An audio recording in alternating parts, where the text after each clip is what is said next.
নমস্কার বন্ধুরা, আশা করি আপনারা সবাই ভালো আছেন। প্রিয়াস কুকিং ব্লগে আবারও একটা নতুন রেসিপিতে আপনাদের সবাইকে স্বাগত।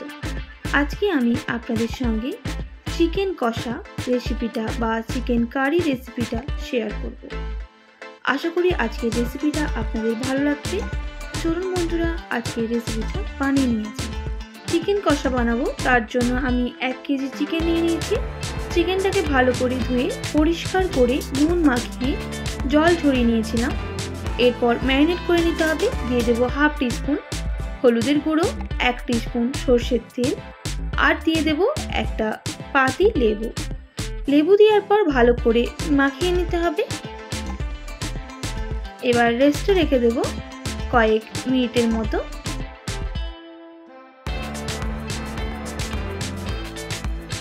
এবার এখানে একটা কড়াই বসিয়ে দেব। কড়াইটা ভালো করে গরম হয়ে গেলে দিয়ে দিতে হবে সর্ষের তেল। আমি কিন্তু চিকেন কষাটা সর্ষের তেল দিয়ে বানাবো, আপনারা চাইলে সাদা তেল দিয়েও রেসিপিটা করে নিতে পারেন। দিয়ে দেব সামান্য পরিমাণ চিনি। চিনিটা একটু লাল লাল হয়ে ওপর দিকে উঠে এলে দিয়ে দেব 3টে তেজপাতা, গোটা গরম মশলা দিয়ে দিতে হবে, 5টা এলাচ, 2টো লবঙ্গ আর কিছুটা পরিমাণ দারুচিনি। ভালো করে গরম মশলাগুলো ভেজে নিতে হবে। ভাজা হয়ে গেলে একটা খুব সুন্দর গন্ধ আসবে, সেই সময় দিয়ে দিতে হবে কোচানো পেঁয়াজ। এবার পেঁয়াজটাকে লাল করে ভেজে নিতে হবে।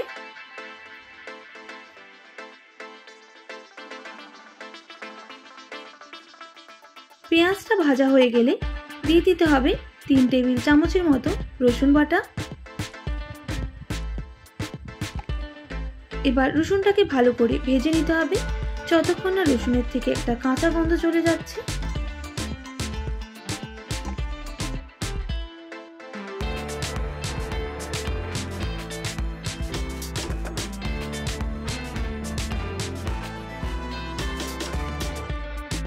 রসুনটা ভালো করে ভাজা হয়ে গেলে এবার দিয়ে দিতে হবে আদা বাটা। আদা বাটা আমি কিন্তু এখানে একটু কমই ইউজ করব।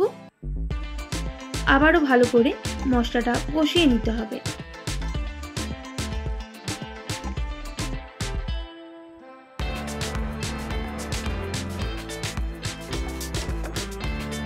এখানে এবার গুঁড়ো মশলা অ্যাড করব। 1 টিস্পুন হলুদের গুঁড়ো। যেহেতু আমি চিকেনে আগে থেকেই হলুদ মাখিয়ে রেখেছিলাম, তাই সামান্য পরিমাণ হলুদের গুঁড়ো অ্যাড করলাম। দিয়ে দেব সামান্য পরিমাণ নুন, আর দিয়ে দেব অল্প জল, যাতে না মশলাটা পুড়ে যায় তার জন্য। আবারও ভালো করে কষিয়ে নিতে হবে।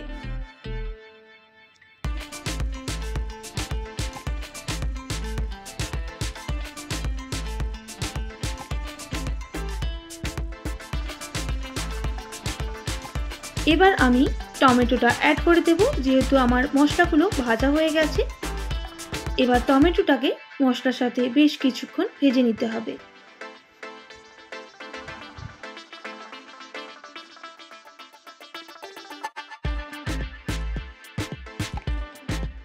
প্রায় 10 থেকে 15 মিনিট সময় নিয়ে মশলাটাকে কষিয়ে নিতে হবে। না হলে মশলাটা না কষানো হলে চিকেন কষাটা একদমই ভালো লাগবে না। অবশ্যই সময় নিয়ে মশলাটাকে কষিয়ে নেবেন। তো মশলা থেকে দেখুন তেল ছাড়া শুরু করে দিয়েছে। আমি যেহেতু অল্প তেল দিয়ে করছি তার জন্য। এবার চিকেনটা দিয়ে দিতে হবে। দেওয়ার পর মশলার সাথে চিকেনটাকে মিশিয়ে নিতে হবে।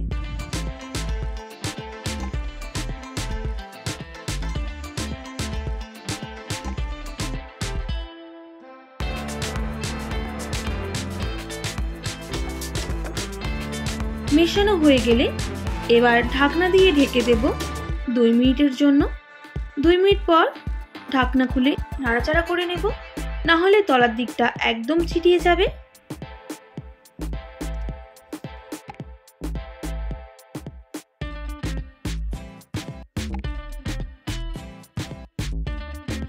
এবার 3 থেকে 4 মিনিট সময় নিয়ে কষিয়ে নিতে হবে।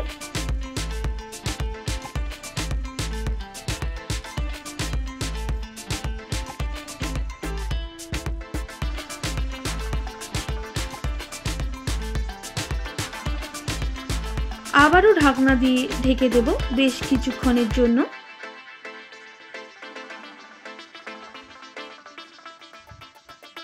এবার ঢাকনাটা খুলে দিতে হবে, আবারও নাড়াচাড়া করে নিতে হবে।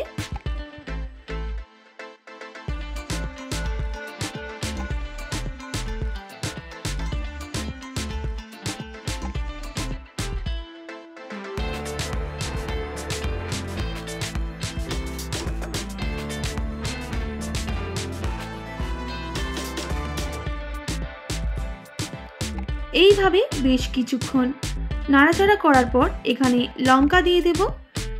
তার জন্য দিয়ে দিচ্ছি 2 টেবিল চামচের মতো লঙ্কা গুঁড়ো আর 2 টেবিল চামচ কাশ্মীরি লঙ্কার গুঁড়ো আর কয়েকটা কাঁচা লঙ্কা। এবার মশলাটাকে ভালো করে আবারও কষিয়ে নিতে হবে চিকেনের সাথে। যেহেতু আমি মশলার মধ্যে কোনো রকম লঙ্কা ব্যবহার করিনি, তাই এই সময় লঙ্কাটা অবশ্যই দিয়ে দেবেন। দেওয়ার পর আবারও 10 থেকে 15 মিনিট চিকেনটাকে কষিয়ে নিতে হবে।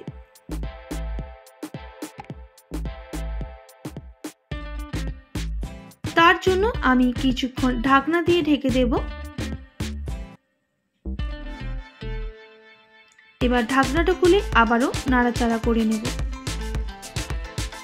এইভাবেই করে কিন্তু 10 থেকে 15 মিনিট অবশ্যই কষিয়ে নেবেন।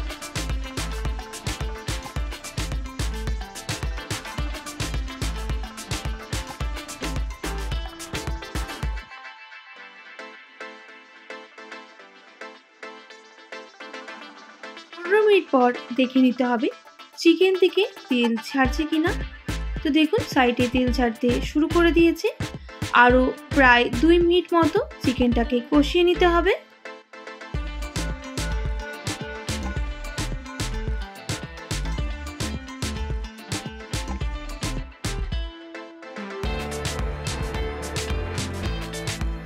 এইভাবে চিকেন কষাটা বানালে চিকেনটা খুবই টেস্টি হবে।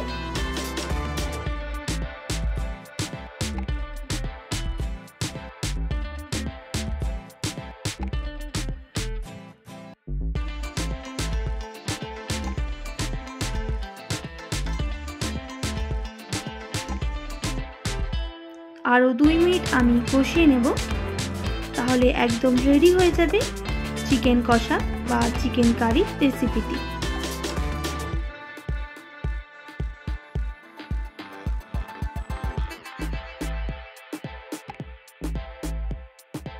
একদম রেডি আজকের চিকেন কষা রেসিপিটি।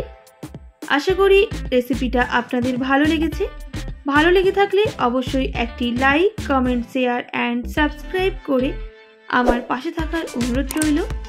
পাশে থাকা বেল আইকনটাও প্রেস করে দেবেন, তাহলে নিত্য নতুন রান্নার ভিডিওগুলো আপনাদের কাছে পৌঁছে যাবে। আজকের মতো এতটাই। আবারও নতুন কোনো রেসিপির সঙ্গে দেখা হচ্ছে। আপনারা ভালো থাকবেন, সুস্থ থাকবেন, আর এতক্ষণ আমার সঙ্গে আমার ভিডিওটি দেখার জন্য অনেক অনেক ধন্যবাদ আপনাদের সবাইকে।